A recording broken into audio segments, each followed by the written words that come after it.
आज का हमारा टॉपिक है स्त्रियों में अंड जनन। स्त्रियों में अंड जनन की प्रक्रिया को पूरी तरह से हम बताएंगे। अंड जनन की प्रक्रिया को oogenesis कहते हैं।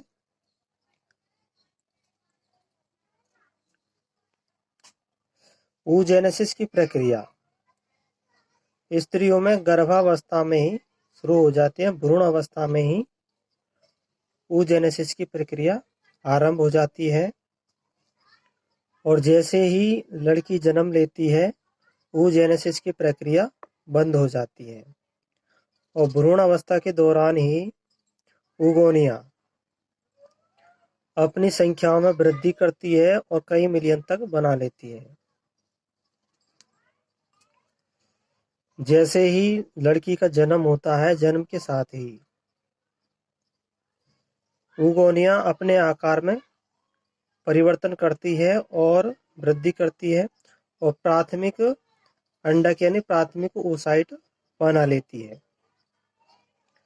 प्राथमिक oocyte बनते ही यह अर्धसूत्री विभाजन में प्रवेश कर जाती है और जैसे ही यह अर्धसूत्री विभाजन फर्स्ट में जाती है, तुरंत इसके चारों ओर एक कोशिकाओं की परत जम जाती है।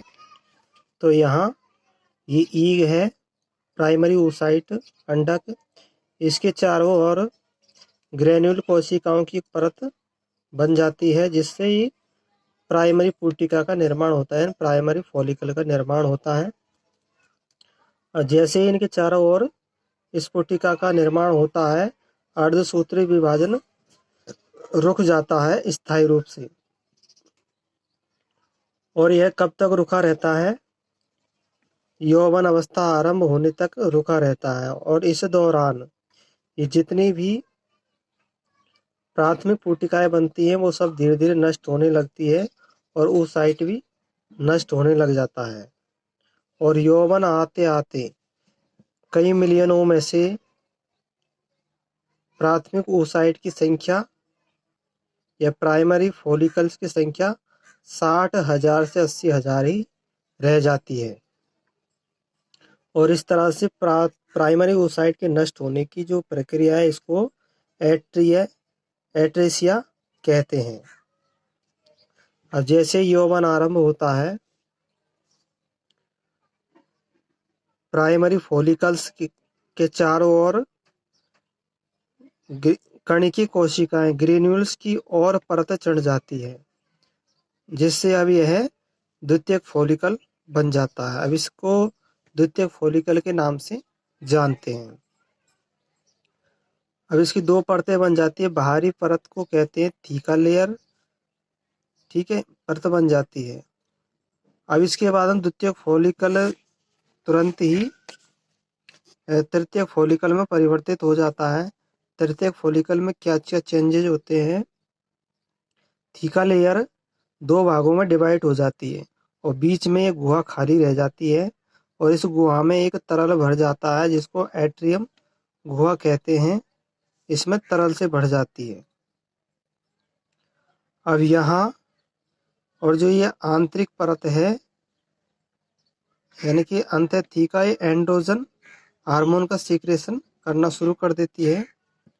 और अब यहाँ पर ये जो तृतीयक स्टेज होती है, तृतीयक फॉलिकल, इसमें अर्धसूत्री विभाजन फर्स्ट पूरा हो जाता है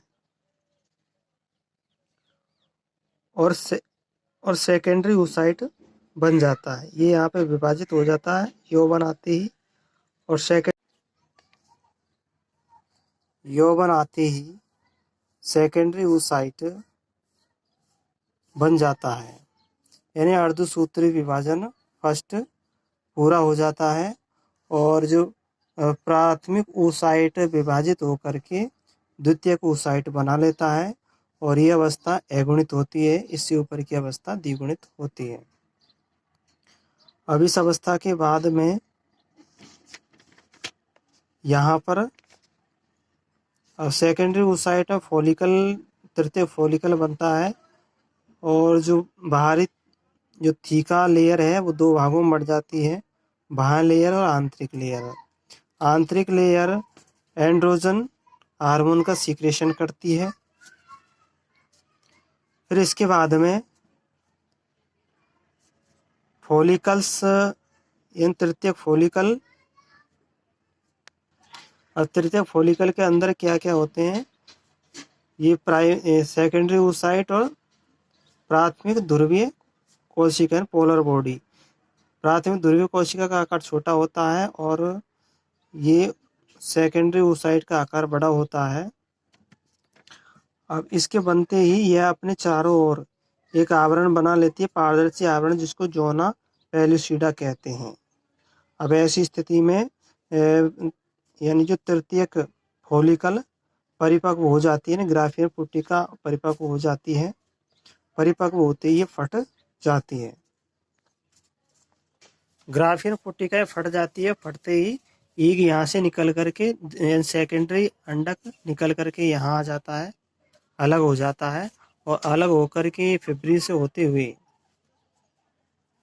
फैलोपियन ट्यूब में चला जाता है, और वहाँ जा कर के ये शुक्राणु के संपर्क में आता है और शुक्राणु द्वारा निषेचित हो जाता है। निषेचित होने के बाद द्वितीय अंडक में अर्धसूत्री सेकंड विभाजन पूरा होता है, अर्थात कोशिका यानी कि जो ग्राफियन पुटिका के अंदर तो अर्धसूत्री विभाजन फर्स्ट होता है और अर्धसूत्री सेकंड फैलोपियन नलिका में होता है निषेचन के बाद। जैसे निषेचन शुक्राणु अंदर प्रवेश करता है निषेचन के लिए, अर्धसूत्री विभाजन सेकंड शुरू हो जाता है और अगुणित ईग बनता है, और अगुणित ईग बनते ही द्विध्रुव कोशिका बनती है और इससे शुक्राणु निषेचित हो जाता है और द्विगुणित ईग का निर्माण होता है, युग्मनज का निर्माण होता है।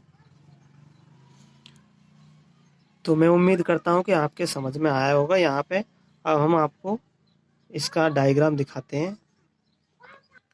अब यहाँ देखिए, इसमें द्वितीय कंडक दिखा रखा है और द्वितीय कंडक ही रिलीज होता है। इसके चारों ओर क्या होती है, जोना पेलिसुडा की परत होती है, ये रिलीज हो जाता है, और रिलीज होने के बाद में जो द्वितीयक अर्धसूत्री विभाजन है ये ग्राफियन पुटिका के अंदर नहीं होता, ये फैलोपियन ट्यूब में जाकर के ही होता है, क्योंकि फैलोपियन ट्यूब में ही ईग का निषेचन होता है स्त्रियों में। अब यहाँ देख सकते हैं आप, ये शुक्र जनन है और शुक्र जनन की जो प्रक्रिया आरंभ होती है,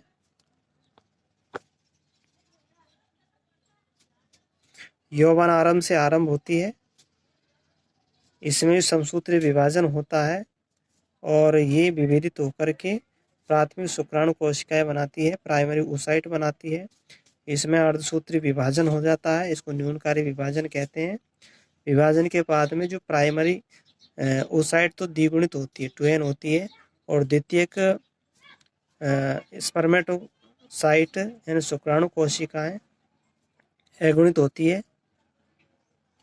अब इनमें विभाजन द्वितीय का अर्धसूत्री विभाजन होता है और स्पर्मेटिड बनते हैं, स्पर्मेटिड विभेदन में जाते हैं, शुक्राणु बनते हैं, और शुक्राणु बनने की जो प्रक्रिया है स्पर्मेटिड से, इसको बोलते हैं स्पर्मियोजेनेसिस।